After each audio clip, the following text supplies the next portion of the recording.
OneNote er et forrit som er en parster av Office 365 som snur seg om at ta notater av imenskonslega.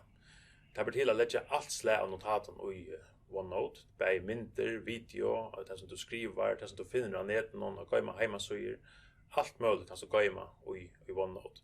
Jeg pleier å kalle OneNote for et talgilt ringbind, så hvis du kjenner det traditionella ringbindet som vi pleier å gøyma ting i, så er OneNote byggt opp akkurat samme måte, bare til at det er talgilt. Da man ser OneNote første for kan det godt suttje sin innviklet ut, men da du har finnet styret og kjenner hvordan det er byggt opp, så er det øyelig lagt at arbeide med OneNote og skilja hver du går med det imenska. OneNote har eisen til styrkene at du har en leitefunksjon som er øyelig god. Du kan leite i ødlån til noen noten og finne rettelig kjøtt her som du har gømt.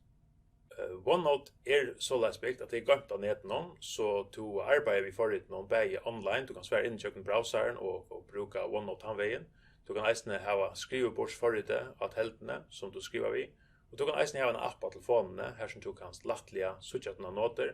Og den appen er eisne øyelig god til å ta mynter og annet. Så hvis du særst okkur som da du ikke er ved teltene, så kan du faktisk ta en mynt inn i ditt OneNote, og så er mynten gømt her.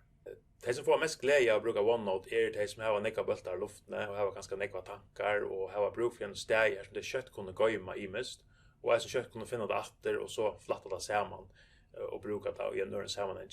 OneNote kommer ikke steg 4 Word shell til dømes, men det er mer en sort tankeambo som man brukar til å samle alt mulig sammen, som man så gjerne kan bruka i en nøren sammenheng.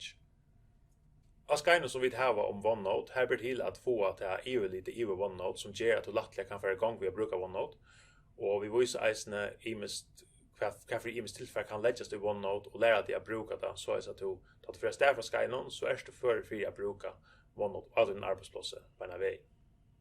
Så velkommen til Sky, til synergi og hesen anbonen, og ring endelig om du har spørninger.